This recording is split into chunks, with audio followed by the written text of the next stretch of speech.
Welcome, everybody. My name is Rob Ray. I'm the Corporate Vice President of Communities and Ecosystems here at Pax8. And welcome to our webinar, Resilient Together, Pax8's Security Commitment and Actionable Strategies for Managed Service Providers. As I mentioned, my name is Rob Ray, and I've been in this industry now for about 25 years, working with managed service providers all over the world. And unfortunately, as much as I'd love to say this is our first time having a webinar where we're going to talk about cybersecurity and attacks that are happening in our space at a mass scale, this is not my first time. Super important that we all get together and talk about this and have this conversation. We should be doing it more often than we actually do. However, it's moments like these where we can all get together and have this conversation. Not only what are we doing to protect ourselves, but also what are your vendors doing to protect themselves on behalf of you? So we're all here to have that conversation. We brought in some phenomenal speakers, and we're going to get right into the webinar in a moment. Some housekeeping notes before we start. This webinar is being recorded, and it will be available on demand afterwards. However, we are going to do a live Q&A with Rob Reck. So we will be doing a live Q&A at the end of this, but this entire webinar is going to be recorded. During the webinar, we're going to give you an opportunity to ask questions, and you can do that via the chat. You will not, and others will not see the questions that you're asking until we actually accept the question and then try to answer it live as the webinar goes on. We will hold some questions till the end so that we can have Rob answer some of the more important questions there live as well. We hope to answer as many questions as we possibly can. Obviously, being a webinar about security, there's so much information that can be had. We don't want to give away too much of the secret sauce out there. So we will answer as many as we possibly can, but reserve the right to kind of hold some back if we need to. And if we're unable to answer that question live, we will actually have a follow-up with your account manager to discuss those things. So what are we going to be covering today? There's three basic main topics that we're going to be covering. Number one is how can MSPs continue to harden themselves? How do you continue to build out that cyber resilience so that you and your customers are ultimately safe? We're then going to feed and talk into the supply chain of all of this. As much as this has been happening numerous times, there haven't been many attacks on the actual supply chain piece of it. So what are some of the things that you can be doing, things that you should be looking out for? Some of the things that we're thinking about when it comes to the supply chain and how cybersecurity fits into that part of the ecosystem. And then finally, as a vendor, it's important for us to share with you what it is that we are doing to protect ourselves so it doesn't slow down your ability to do business, and what we are doing to protect you. This is a question that you should be asking all of your vendors on a regular basis, but why not right now is a good opportunity to go and ask your vendors, what are they doing? What are they investing in? How are they protecting it? And we here at Pax8 are very proud of our security strategy, and we're going to get into that, as I mentioned today, in a little bit of detail. Before we move it over to Rob Reck and his security team, we do want to get a few minutes and few words from our CEO, Mr. Scott Chasin. Scott, I'll turn it over to you. Hi, everyone, and welcome. I'm Scott Chasin, CEO here at Pax8. I appreciate you taking the time to join us for what I think is one of the most important conversations we can be having right now: how we stay secure and resilient in a world that's changing fast. At Pax8, maintaining your trust is the cornerstone of everything we do. And with that trust comes responsibility. That means transparent communication, protecting you, your data, and ensuring our systems are available to deliver the innovation you need to drive your business forward. And as you know, our industry is facing unprecedented threats: ransomware, breaches, vulnerabilities, cascading risks. And yes, the threats have grown more sophisticated, but so have the solutions. In 2023, I hired Rob Reck to build out a world-class trust and security function with a mission to make sure our marketplace is a trustworthy platform for our partners and vendors to connect. We know that in the current cybersecurity landscape, it's not a matter of if you'll be impacted, but when. That's why it's important to us to commit to transparency today and keep our promise of transparency in the future. In this webinar, you'll hear real practical strategies for how to harden your defenses, how to mitigate your impact from supplier incidents, and how Pax8 is constantly evolving to meet the moment. But the biggest takeaway I want to leave you with is this: you're not alone. Resilience isn't a solo act. It's a team sport, and we're proud to be on your team. And with that, I'll pass it over to my team to dive into the tools, tips, and tactics that you can put into action starting now. Let's get to it. I'm Rob Reck. I'm the Chief Trust and Security Officer for Pax8.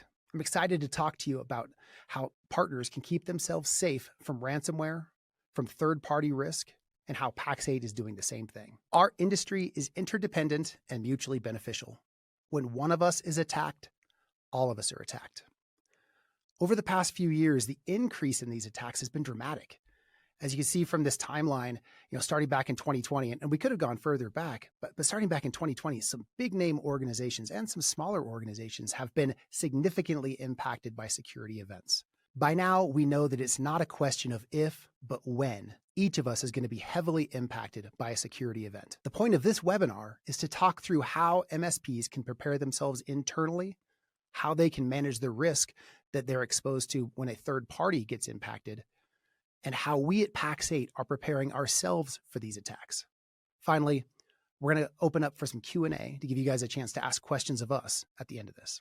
I'm excited to introduce you to our panel of speakers. Obviously, you've already heard from Scott and Rob Ray. I'm going to speak to you today about how Pax8 is internally securing ourselves. And I'm excited to introduce you to two members of my team. Tom Wilcox recently started as our VP of Security Strategy. Tom is going to talk to you today about what you can do internally to keep yourself safe from ransomware. Matt Dunham, our VP of Platform Security, he's going to talk to you about what you can do to ensure you are not impacted when one of your third parties has a security incident. With that, let's get started. I'm excited to introduce you to Tom Wilcox. Tom, take it away. Thanks, Rob. Tom Wilcox here, VP of Security Strategy with Pax8. And I want to dig in with what are some of the 5 most critical controls that you can put in place. These are things you can start to work on today and certainly will protect you from a ransomware perspective. The first, and it should be no surprise to anybody, let's have some insurance in place. What we're talking about is specific insurance that covers ransomware. So your cybersecurity policy may not have that in place today. Make sure it does. Also be aware, underwriting standards for these types of policies have become much more stringent. So many of the controls we talk about today may be required for that policy to be in place. Also, they're expensive. There's no way around it. But also know most insurance companies are losing money on these policies today, so they're expensive for a reason. They get used. Second one I want to talk about is MFA.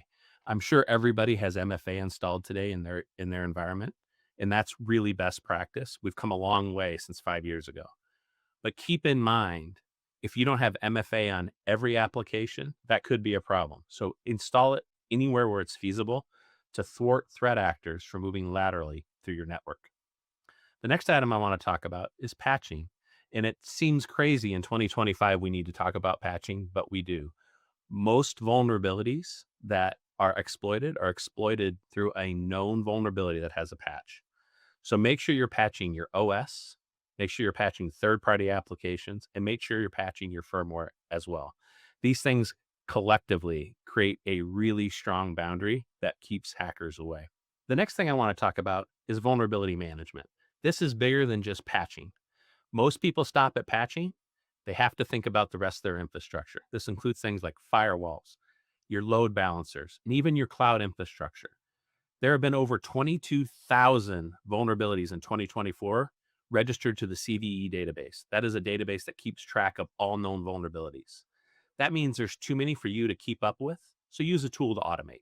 All right, you've got your first 5. What else do we want to focus on? This is a really dense slide, so I don't want you to worry about every single item today. I want you to worry about every single item later. I want to circle around 2 items today, things that typically get forgotten. The first is user awareness training. We might have a program in place, but likely it's not in depth, and likely it doesn't refresh, and likely it doesn't repeat every year. Meaning, look at your program, make sure you're training on all of the user exploitable vulnerabilities that are out there. Things like phishing, include voice phishing, meaning phone calls. Also include things like social engineering, where you might have somebody walked up to in a coffee shop or something similar. Users need to understand these things can happen to them. They also need to be reminded of it throughout the year. So it's not just one and done every year. Refresh this content regularly. Make it engaging for your employees to go through so they remember it and they keep a strong barrier up for your organization. The second one I want to really circulate around is incident response. Lots of folks have an incident response plan. It's dusty, it's in a binder, and it's on a shelf. This is something that you should consider living in that you test regularly. Regularly means at least annually, maybe more often. Incident response should have all the major pillars of your organization represented. This means if you think your business needs executives on the incident response, they're part of the test. Marketing, if you want somebody from a PR perspective, also include them in this plan and the test. Certainly, you're going to have all of your SMEs on that test as well. The idea is to test new strategies every time with new scenarios every time. Also, don't be afraid to use that same script to test things like DR and BCP at the same time. It can be very effective. All right, we talked about a lot of things, but I really want to focus on the importance of communication. We talked about it a little bit with incident response, but there's more here that I want to make sure everybody understands. In a very narrow window with every incident, there is an opportunity for us to build trust. Trust is hard to earn, very easy to lose. So use this opportunity to earn some trust. What does that mean? That means you're not silent, because silence creates speculation, creates conjecture, and that is not what we want. We want to control the narrative every time there's an incident. So we want to start to establish what is our communications plan going to be. That means in our incident response plan, we know who's going to communicate. We know what is the strategy for communication. We also know what are the things we want to stray away from in every communication. We also need to start talking about what do we consider as a business to be timely. And I want to really focus on what timely means in today's 2025 environment, because it's completely different than it was in 2020. Much regulation now is starting to drive when we communicate, and that regulation is also starting to sort of wear off on the other plans that are out there, meaning customers that aren't typically worried about the communication understands that they now have to communicate within a 24-hour window for regulatory. So they're starting to demand that of their suppliers as well. And you might be one of those. So just understand things like DORA, GDPR, HIPAA, all have regulatory requirements for how fast you communicate. You should meet those. Finally, I want to talk about how often we communicate. It is get something out there in the first 24 hours. It's think about how often after that. And it is perfectly okay to communicate incrementally on an incident. In fact, it's preferred. The more communication you have, the better from your customer's perspective. Finally, make sure you wrap that communication strategy up at the end of the incident with a full communication. Share the details that you can without creating more of a threat footprint for your company.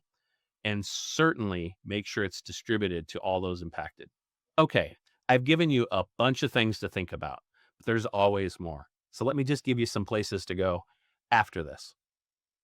You've already implemented a number of controls, and those controls collectively are getting really close to having all of IG1 with CIS. CIS is a framework of controls. You're almost there, so why not finish out those controls? Next, think about a third-party pen tester. Third-party pen tests help you verify the controls you put in place are working as you expected. Find one you trust and do that annually. Just like third-party pen tests, think about getting a certification with a third party. Something like bringing an auditor in for SOC 2 or an ISO 27001 certification. These certifications help your customers know you've been tested against the things you say you do and you've passed. So consider that. And finally, Pax8 has a number of wonderful resources for you. The security boot camps can help mature your organization quickly, security-focused peer groups, and Pax8 Academy security courses. All of these items will help you round out your security program and certainly help you from a ransomware perspective. Thank you for your time today. Up next, we have Matt Dunham, who's going to help you with third-party risk. Hey, thank you, Tom. Hi, I'm Matt Dunham, VP of Platform Security. My wheelhouse here at Pax8 is around making sure our marketplace and overall platform is built and operated with security top of mind, as well as ensuring that we're integrating a security-centric approach as we transform with AI. But today, I'm going to talk to you about supplier security and specifically cover a few key activities you can take to make sure a potential security incident with your supplier doesn't translate into a problem for your business. Know your vendors, use strong authentication, leverage authorization controls, and remember business continuity. I don't believe that any of these concepts are particularly novel or groundbreaking. In fact, hopefully for many of you, these are business as usual. But since we have a diverse audience, I think there's value in establishing a level set baseline. Okay, let's dive in. So this first one, know your vendors, is really just about being thoughtful about who your suppliers are and how their services impact your business operations. While this may seem obvious, the reason you want to take a considered approach is that the tools and systems that are important to one business may not be so important to another business. There is no one-size-fits-all approach to this. For an MSP, I expect that your key vendors would be your ticketing systems, your communication systems, your customer portals, your payment systems, certainly your PSA RMM tools. But you need to take that thoughtful analysis. The approach that I like to take here is to start with a comprehensive list of all of your suppliers and assign them into a few different criticality buckets. For instance, you might have a mission-critical tier for suppliers that are imminently important to you, a non-critical tier for the small stuff, and then maybe a middle tier for everything that falls in between. Now, once you have this list, you determine criticality by incorporating a few different factors. Primarily, you're going to want to consider the sensitivity of the data each vendor stores and processes on your behalf, which should include both the sensitivity of your business data as well as the sensitivity of your customer's business data. Anything that your supplier is handling has to be in scope. And this should go without saying, but the reason data is an important focus area here is because, particularly for hosted services, if your vendor gets popped in a bad way, you'll have to assume that your data and your customer's data has also been compromised, which means you'll probably be faced with an expensive cleanup. Another factor MSPs will want to consider in risk tiering is your availability requirements. Some of your systems have to be running 24/7, 365. Again, these may be communication systems, customer portals, PSA tools. Whichever tools those are for your business, make sure you include them in that high risk tier. Now, once you've tiered your vendors, you know which ones are the highest risk, you'll want to build a process to vet each of them. As a baseline, you should expect your high risk vendors to present a clean SOC 2 audit report and possibly even an ISO 27000 certification. But what's critical here is that you don't solely rely on an audit opinion. You absolutely need to ask your suppliers your own questions about the things you care about. For suppliers processing high sensitivity data, you may want commitments from them about their vulnerability detection processes, how they do secure software development, how they do cloud security, etc. Where you require high availability, make sure you validated their SLA for uptime, as well as their RTO and RPO commitments. And finally, my last point on this topic is that you should aim to get the security and availability requirements you need for your vendors, for your business, enshrined in your vendor's terms of service or MSA. Lots of vendors will tell you what you want to hear about their security capabilities in the sales cycle, but there's a difference between what's written on a marketing glossy versus what's written into contractually binding language. Again, these are things like availability SLAs, vulnerability detection processes, timelines for patching critical SEV defects. If your vendor can truly deliver on their verbal security commitments, they will have no problem writing them into your legal terms. Strong authentication. Surely you're thinking, yeah, Matt, I've heard this one before. And you have. So really, I just want to hit a few quick points here. So you already know that you need strong passwords everywhere. You already know that you need unique passwords everywhere. Particularly for hosted services, weak passwords and reused passwords are security killers. Moving beyond passwords to MFA, in 2025, you should absolutely consider phishing-resistant MFA as table stakes for any of your critical public-facing services. For MSPs, these are, of course, your SSO platforms like Entra ID, Okta, Google, etc. Your VPNs or jump boxes, however you facilitate remote access, and of course, your PSA tools and customer portals. Pretty much, this should be the same set of high-risk apps you defined in that risk ranking exercise. Now, for phishing-resistant MFA, the best options at this point are either app-based authenticators like Google Authenticator, Microsoft Authenticator, Authy, or security keys based on the WebAuthn standard. There's some minor pros and cons with each of these options, but the take-home message here is just pick one and run with it. And then, to tie all this together, I can't recommend strongly enough the use of an enterprise-grade password manager. And by enterprise-grade, I don't mean the thing embedded in your browser. The best-in-class password managers handle secure password sharing, they provide phishing protections, they act as MFA devices, they'll facilitate your transition to passkeys, provide lots of other good stuff. Okay, next topic, authorization controls. I'm sure you all know about the principle of least privilege, and hopefully many of you have adopted this approach when assigning your end users access to applications. Just about all of the important systems for MSPs have robust support for role-based access control, including Microsoft, Google, and Pax8. So really, this is just a reminder to be deliberate when using those controls and to build a business process to review and prune access on a regular cadence. Also germane to MSPs is to be cognizant of the access you give your support providers into your systems. Where you're using Microsoft GDAP or any other technology that facilitates remote support for your tech stack, you want to validate that those access grants are appropriate for your intended use cases. And one last point I'd like to mention with respect to access control is to make sure to enforce that your system admins use a separate set of credentials for super user access needs than from their normal day-to-day access. If you don't have the separation, it's really easy for an admin user to unintentionally do some damage because they had admin privileges active while doing non-administrative work. Okay, the last topic I want to cover is business continuity. Now, I appreciate that none of these topics are particularly sexy. This is cybersecurity after all, but this one is probably the least sexy.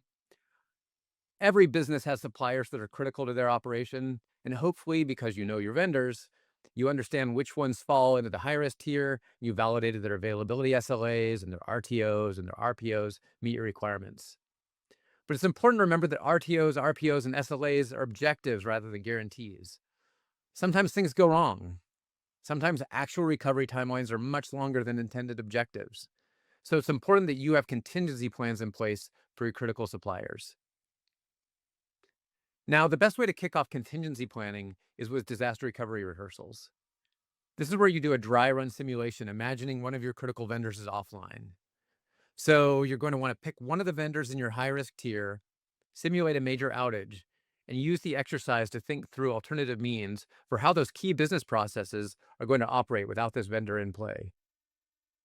And while you consider the business process implications, you're also going to want to think about the communications that are going to need to happen to keep stakeholders informed. And while you're juggling all that, you're also going to want to consider the technical ramifications of recovery. What are the critical dependencies, such as middleware, support tools, etc.? Yeah, it's a lot. So once you've got your head wrapped around all this, you're going to want to write down everything that needs to happen. That's the genesis of your BCP. And once you've got this knocked out for your first critical supplier, you're going to want to wash, rinse, repeat for each of the vendors in that high-risk tier. So now you've got all that. You're done, right? Well, no, because you're an MSP, and you have these other businesses depending on your expertise. So you're going to want to encourage your customers to run their own DR exercises and build their own business continuity plans. And when they do, make sure to have them include your teams as an integral part of the process. Again, it's a lot, but it's an essential piece in protecting your business from a supplier security incident. And with that, I'm happy to hand off to Rob Reck, who's going to talk to you about how we're building security at Pax8. Thanks, Matt. I'm excited to get to walk you through what we're doing within Pax8 to keep our organization safe. Let's dive into it. It starts off with a core question. What is a trust and security program? The reality for Pax8 is that partner, vendor, and customer trust is essential to the future of our company. The job of the trust and security team is to ensure that we maintain those relationships by being trustworthy. This doesn't work if we don't have your trust in the marketplace, in our platform, and what we do. We've built 3 core tenets around being a trustworthy marketplace. Number 1, we call the say-do ratio. The idea is that we tell you what's going to come, and then we do it over and over again. But the flip side is also important there. We need to tell you what's coming. Happy surprises don't build trust. It doesn't allow you to build a business that goes along with Pax8 as we grow. So we're committed to communicating early what's coming and delivering on those things over time. Second core tenet is proactive transparency. That's the willingness to have hard conversations that sometimes maybe we could get away without having. But we're committed to having those hard conversations because it builds trust and makes better relationships. And finally, aligned incentives. This is a big part of why I personally chose to join Pax8. We do not win in spite of you. We win only with you. We're not a company that can go sign a multi-year deal and collect that over time. We win with you month after month. When you grow, we grow. We are committed to making you successful because that's how we win as well. You don't have to just trust our word around what we're doing for security within Pax8. We've partnered with some of the biggest certifications around the world. The ISO 27001, the SOC 2 Type 2, the Cyber Essentials certification. These third parties validate our program and ensure that we're continually managing risk. So let's take a look under the hood. What does the trust and security program look like? You can see we have 4 key pillars across the department. We have 25 employees spread throughout these functions, and each of these functions, it really gets to a core part of what we're trying to deliver within our mission. Platform security. This team, headed by Matt Dunham, who you've already met, they partner with our engineering function to ensure that the marketplace, our platform, and the services we deliver are done so in a secure manner. Our governance, risk, and compliance function, this is how we promote the assurance. We ensure that we're doing the things we said we're going to do within Pax8. Managing technical risk, the third-party risk management element. There's an individual in this team who's responsible for incident response. We'll get into some more of that in a slide or two. They coordinate business continuity. They measure the effectiveness of our program. How do we know it's working? Our GRC team helps with that. And of course, they manage the audit and compliance relationships. Our security operations team are the hands-on, day in and day out team that really keeps the program running. They monitor the corporate security environment for any misuse. They're responding to threats, vulnerabilities, and incidents. They're also looking for fraud and misuse in our marketplace, so we make sure our partners and our customers are kept safe. The last thing they do here is they gather, curate, and distribute threat intelligence. So you may see an alert from them on one of your products if something pops up. The final team we want to mention is our security architecture and engineering function. These are the folks who put together the roadmap, who ensure that we're building out the best program we can, aligned to zero trust, really working to make sure our technology continually gets better within the security team. All right, let's dive into incident response. Obviously, we're here because we know incidents happen, and we want to be ready for it. We've divided this into 3 buckets. How do we make sure we have the right resources? How do we make sure we're prepared? And what is communication going to look like? In terms of resources, we have an individual whose full-time job is the resiliency of Pax8. That's incident response, business continuity, and disaster recovery.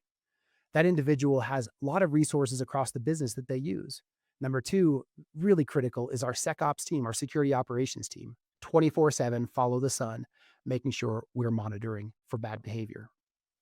Third, we have a third-party organization that does managed detection and response for us. This way, it's not just our humans inside. We're not a huge team. We're able to work with a much larger team that's gathering threat intelligence, that's able to take in feeds from all of our systems, look for that behavior round the clock.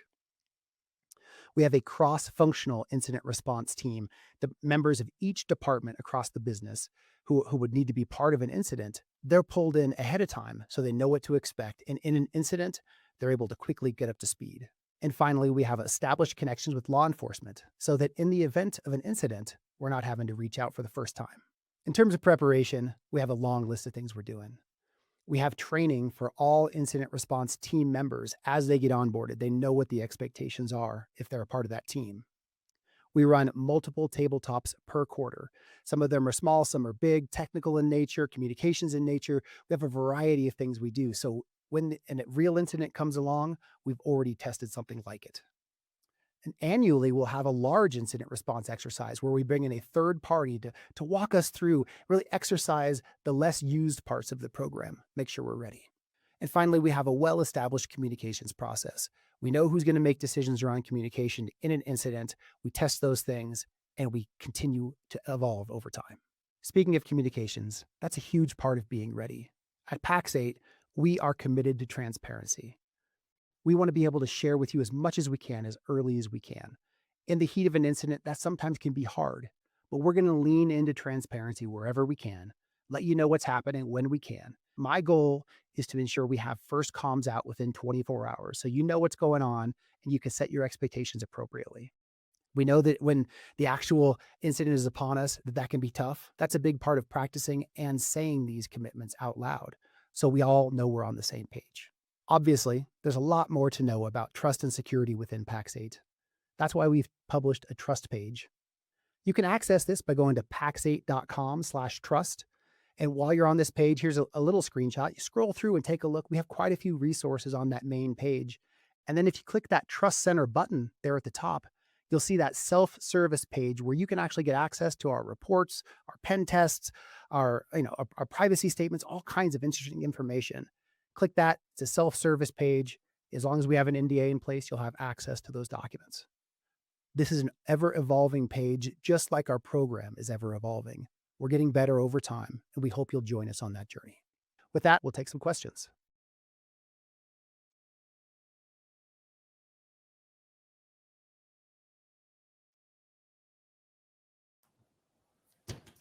Thank you, Rob Reck. We are back live here. So once again, my name is Rob Ray, Corporate Vice President of Community and Ecosystems. And joining me live here is our Chief Trust and Security Officer, Rob Reck. Rob Reck, thank you very much. Yeah, super excited to get to do this. Looking forward to answering questions and maybe getting a little bit more learning myself out of this. Absolutely. And, you know, these things always present learning opportunities, even for us. Like, we never anticipate, never expect, never know exactly what these things are going to look like, where they're going to come from. And, you know, we've always talked about how, you know, transparency and conversation and continually doing and having these conversations is super important. I think you would agree with that. Yeah. And I love the ability for us to do this. The timing on this, obviously there's been big news in the channel lately, as we talked about. You know, an attack on any one of us is an attack on all of us, and we all get better together, right? This is not a place where I think of any of us as competing, right? Yeah. The more the bad guys win, the better the bad guys are, and the harder it is on all of us. So, you know, we're all in the same boat here, and we want to make sure we get better together. Yeah. One would think, you know, and I mentioned it off the top, that I have been through this a few times where my competitors have been breached. And one would think that that is a phenomenal thing for an organization when your competitor gets breached, and it's just not.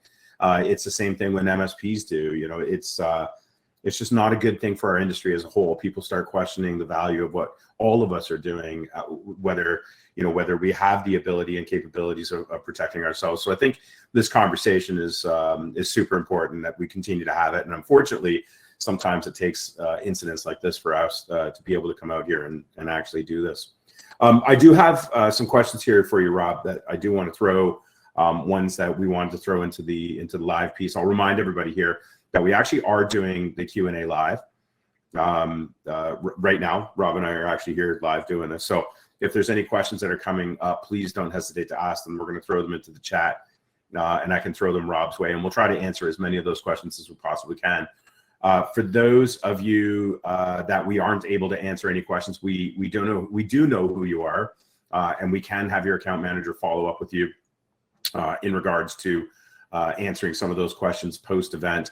And then we also have some call to actions that we'll review at the end of the webinar. For those of you that are dialing in from Europe, we do have some different answers and call to actions for you.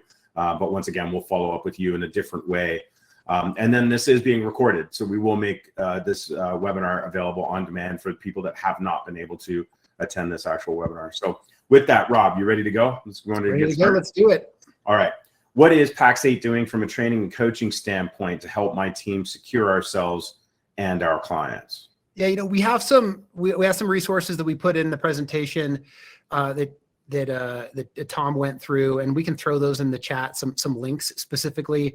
The security boot camps that we put together, a really good chance for you to get going there. Sorry, I'm popping this open here.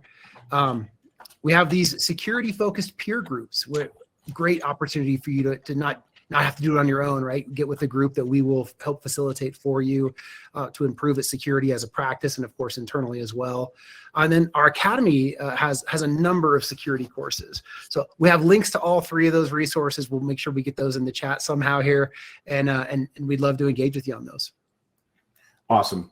I know some of this information that we're talking about, like from an MSP perspective, and I think it's part of the SMB, you know, that MSPs serve the small, medium business market, and MSPs are all on a different type of journey, right? As far as maturity, as far as tool set, education, training. So I know some of this might seem fairly basic for some MSPs. Some of it might seem fairly complex for other MSPs.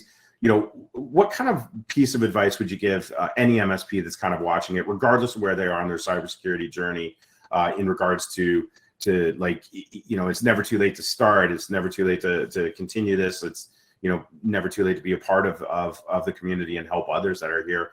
Any other words of wisdom there, Rob? Man, this is a journey, right? And it's a journey that's a lot better when we do it together.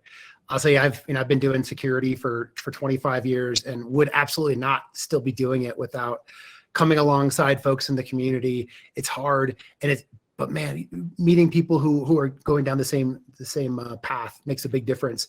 You just start by putting yourself out there, right? Whether it's going to one of these peer groups or just going to an event, go to Write a Boom, go to Beyond, go connect with some folks who care about this, start moving in that direction. There are so many places that are looking for volunteer help. You can go get plugged in with open source projects, go get plugged in with like local security groups in your area.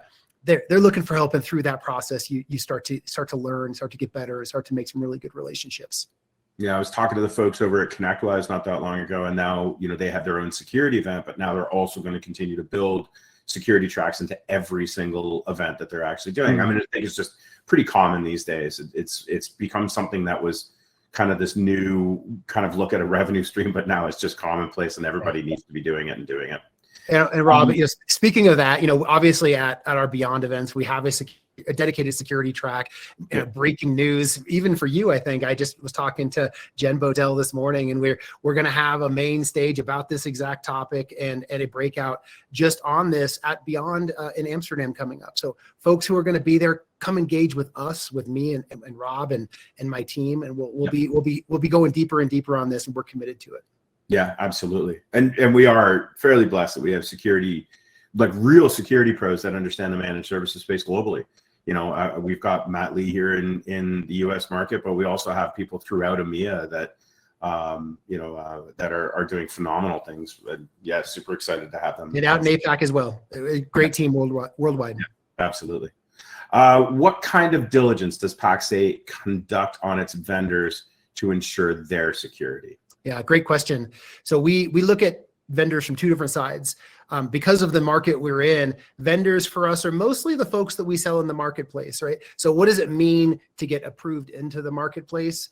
We're looking to understand the security of the company, the security of the products they sell, and we go through a diligence process. As someone requests to be added to the marketplace, I have members of my team, that GRC team, which you learned about earlier, going through questionnaires. It's great whenever the vendor has done something like a SOC 2 or an ISO certification, which you can imagine the big companies, the Microsofts and the CrowdStrikes, they not only have they done those certifications, they have very robust trust pages.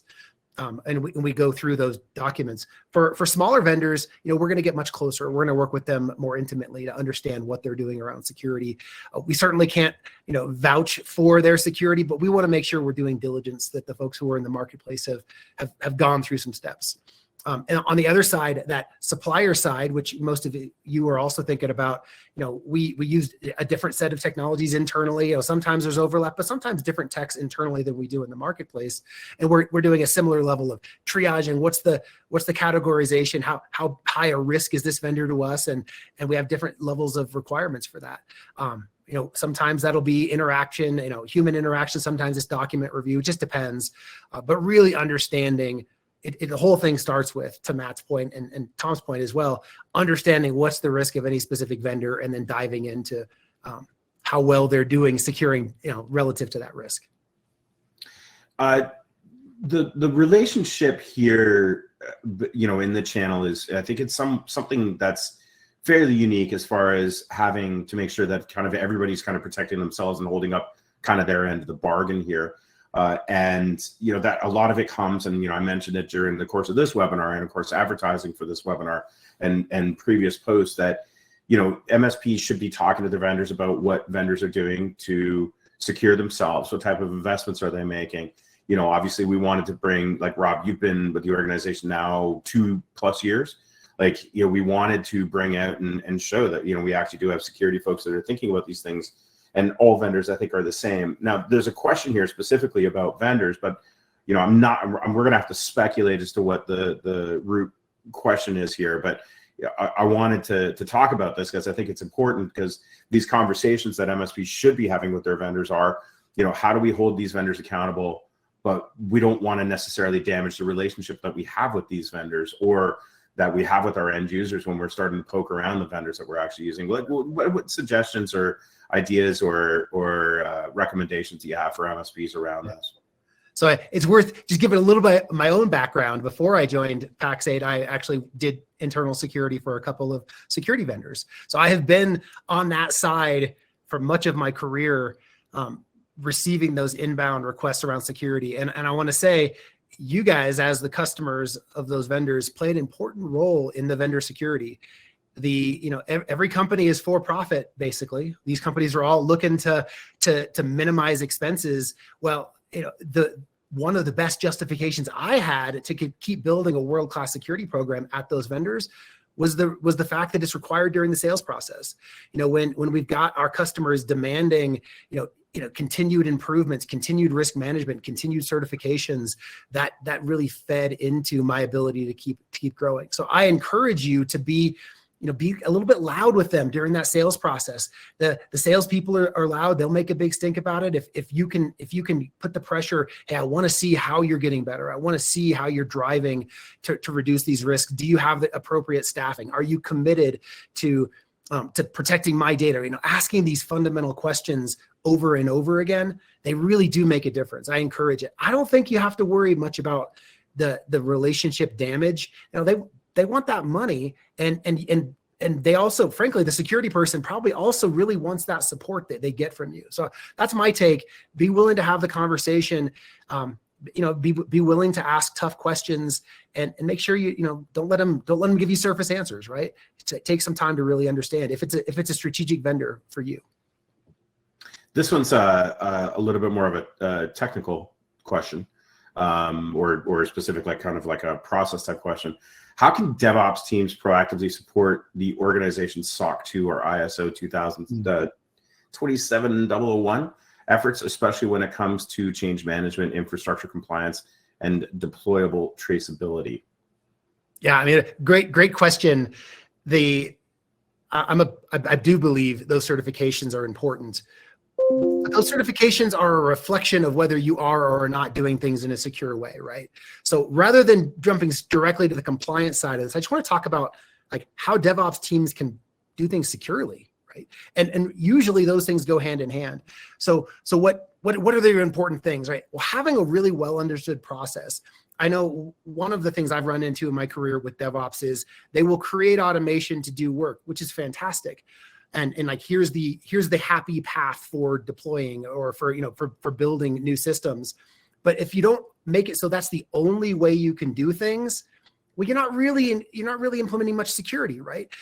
The fact is, I need to make it so the happy path, the approved CI/CD that we've created, or whatever systems you're creating to do your builds, is the only way you can get things out there, right? So now that process can actually be evaluated for, is it a secure process? Is it an auditable process? All these other great things, and without thinking, well, it doesn't do me any good because someone could just go around it, log directly into production, make the changes they want to, and I don't know, right? So first thing is, make your systems in production immutable. Make the only way you can make those changes to it be through this new path, and then we can start focusing on building a bulletproof deployment path where we have reviews by folks that we're going to have built-in, security tools that are looking for vulnerabilities you might be implementing. You can make decisions, and maybe it's just a review that sends a ticket to say, hey, come back to this later. Or maybe, if it's an important enough thing, it's going to block the release.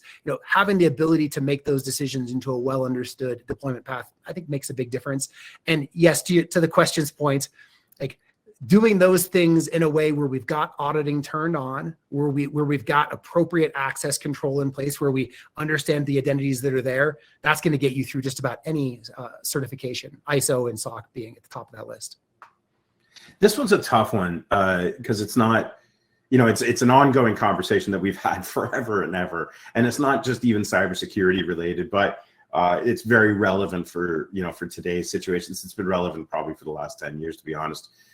Customers are often less concerned with securing their environments or they are more concerned about cost, inconvenience, or both, and tend to pass the buck, unfortunately, back to the MSP, back to the actual vendors, back to the entire channel and the ecosystem for when things go wrong.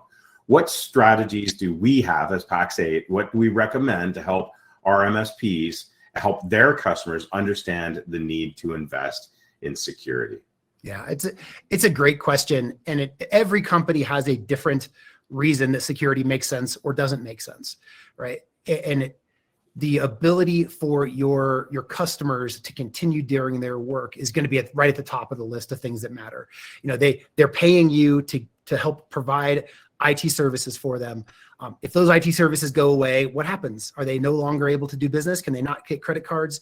You know, are they you know, is their system going to go? Are their business going to go out of business if they can't, you know, operate for 2 days, a week, whatever that is?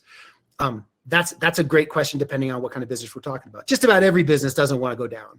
And then there's the confidentiality side of things, right? Well, like, you know, if you're talking about healthcare, if you're talking about payment systems, if you're talking about kind of embarrassing something or other, they don't want those things to be out in the world. I think anytime you can talk about the confidentiality of the business owners or the customers, depending on what kind of business we're talking about, if it's lawyers, if it's accountants, you know, they understand the idea of confidentiality, be able to talk about that. And then, of course, integrity, right? You can see I'm going through, we call it the CIA triad in security. It's confidentiality, integrity, and availability. That's what we're trying to make sure we protect with security. All right, so availability is really important. Confidentiality, you know, keeping things that should be secret. And then integrity, like the data that sits in there. If a bad guy gets in, is able to change it, is that a big deal for you? Are we talking about payment systems where if they go make a change to a account number, are they able to take all your money? Are we talking about, you know, data that people are relying on? Maybe you're selling data, maybe your customers are selling data, and the integrity of that data is how they build trust. I think those are really important points. You have to know your customer to be able to make a pitch for security there. And then, you know, you always have compliance, right? Just about every state, every country at this point has some kind of data privacy laws, has some kind of expectations that businesses are going to do a minimum of security practitioner work, and be able to talk to them about that. What are they being exposed to if they're not doing appropriate security? I think it continues to be an ongoing conversation that you just continue to have. I guess the good news or the silver lining out of all of this is there's no shortage of news around this. And I remember when we first started talking about ransomware attacks and hackers and all that type of stuff, probably about 10 years ago when this started getting really serious, it was more enterprise companies that were in the news. It was enterprise companies that were being exposed, and a lot of the SMB market was like, well, that's just not going to happen to us. Nobody cares. We're too small. But that's not the case anymore. And, you know, with the end users, it's not hard for these small business end users, entrepreneurs, those kinds of things, just to turn to anybody around them who works in the same space that they do. And there have been breaches and there have been ransoms and those types of things. So it's just continual education. It's continually just delivering the message. I do find that this message is getting out there. It's resonating more so than ever before, but it's an ongoing battle that we just all have to continue to fight, or, you know, walk away from a business that just doesn't take security seriously. I mean, there's too much risk for you, the MSP, if you don't have an end user that is going to take this seriously. And if the entire MSP industry is turning business away as a result of an end user not taking it seriously, where they just cannot find IT services, ultimately, maybe they'll get the message that this is something important that they need to invest in. I want to just real quick mention, there's been a couple questions around specific breaches, and we're not taking any of those. So no questions about specific breaches. If you don't see your question answered, that could be why. This is a good one. How often does Pax8's platform security get assessed by third parties? Good question. We have a variety of different types of assessments we do, from I'd say relatively minor ongoing tests on a regular basis to like annually like big tests. And I think we're actually right in the middle of it. And Matt's on this call. Matt's the one who helps organize those, right in the middle of our big annual like white box, give them access to the environment, let them get into the infrastructure, let them get into the application to go figure out how we're doing. So the different levels with different frequency, but annually we definitely give someone that kind of carte blanche to go through the environment and see what they can do. Let me see here. We got a lot. Sorry, Rob. Good stuff, right? We're gonna, yeah. I mean, very good. It's great. It's great that we are at least having the conversation. I'm going to throw some at you here. Speaking of least privilege access, we want to remove Pax8's right access to our customers so that they would not be affected by supply chain attack. How do we do that? I think we probably need to respond to this one with in writing. There's certainly some work that to be done there for us to be really clear on how folks can do that. But I don't think I have an answer to give right here in this moment. I think you're in the pending, by the way, Rob, instead of the approved. Oh, got it. For those that questions that are being asked, like if we cannot answer them here, because we are actually going to run out of time shortly here, Rob. Let's make sure that we will follow up with you. We won't let those dangle out there. We'll get your account manager to follow up specifically. Is your IR team all internal, or does Pax8 also maintain relationships with third-party IR teams to assist if needed? Yeah, good question. We have an internal IR team, and then we have a partnership with a third party that is there for the big incident, right? And fortunately, I'm finding some wood to knock on. We haven't had to use them for a live incident yet, but we do use them for tabletops and like kind of the big exercises to make sure we understand what we would do with a large impact incident. They partner not only with my team, but also with our MDR provider. So we have kind of the triangle of effectiveness in the event of a big incident. They can integrate directly into our MDR to have access across the entire environment. They work with the internal team. And I guess the fourth leg of that is external legal. You need a legal firm to help manage these things if they have multi jurisdiction, and we have a firm in place for that as well. Rob, we're almost at the end here. I wanted to take a few minutes. I know there's a few questions here that we haven't been able to get to, but as I mentioned, we'll go and answer those. But I want to give just a couple minutes here just to go back over the call to actions. What should MSPs be doing coming out of this, and also just some closing thoughts from you. So what's next step for these MSPs? What should they be doing next? Yeah, we have man. There's a lot of stuff to do, and I really asked Tom when we got into the what should you guys do, to focus on the first 5 things, because I know it's overwhelming, right? When you get a full list of a framework, if this is your first time exposed to it, you can't go after all of it, right? So I would love it if you walked out of here, and if you haven't done them yet, you go take those first 5 things, right? The reviewing your insurance, getting MFA rolled out, patch management, vulnerability management, and backups. Right? Those are the 5 things that, frankly, you should have in place today. If you don't have them in place today, get them in place today, this week, as soon as you can. From there, right, there's so much growth you can get into, starting to roll out additional controls, and starting to think through that supply chain. What things in your supply chain really put you at risk, right? We went through the timeline of things that have happened over the last 5 years. Okay, those are good examples, and those could happen again. But what are the other things that you have in your supply chain that could also be really impactful for you? Thinking through those things, and then giving yourself the ability to think, all right, what would I do if one of those vendors was there? Gives you the chance to test it. So when the bad thing does happen, and it's going to happen to all of us, when the bad day comes, you're a little bit more prepared. Right? It's not quite as bad a day as it would have been otherwise. So for all of our partners that are out there, explore the Pax8 Trust page. There's a QR code that's up there right now. Otherwise, you should be able to easily find that within the Pax8 portal. And then the register for the security bootcamp. This is specifically for our Americas partners. This bootcamp, I believe, is being held in Atlanta. You can find some more details as far as dates, times, locations. I believe it's coming up in November. These things are always very well attended, great content. Some of the top security people in the industry are going to be there. Otherwise, we will continue to have ongoing education around the security piece. For our European partners, we will have security boot camps throughout Europe. We're going to have your account managers reach out to you with specific details as far as what those look like. Rob, any closing thoughts here? We got about 2 minutes before we have to I love it. I appreciate all the questions. Sorry we couldn't get to everybody. But as Rob said, we'll get back to you. Please reach out when you need anything from us. We are here. We are here. I love the fact that we win together here. Right? We win when you win, and we want to help you. So let's work together on this. On behalf of Rob, myself, everybody here at Pax8, thank you very much for attending this. Let's keep fighting the good fight, and let's do this again, but let's not do it under similar circumstances. Let's hope that we're having a little bit more of a proactive conversation next time. With that, thank you very much, everybody. Appreciate your time.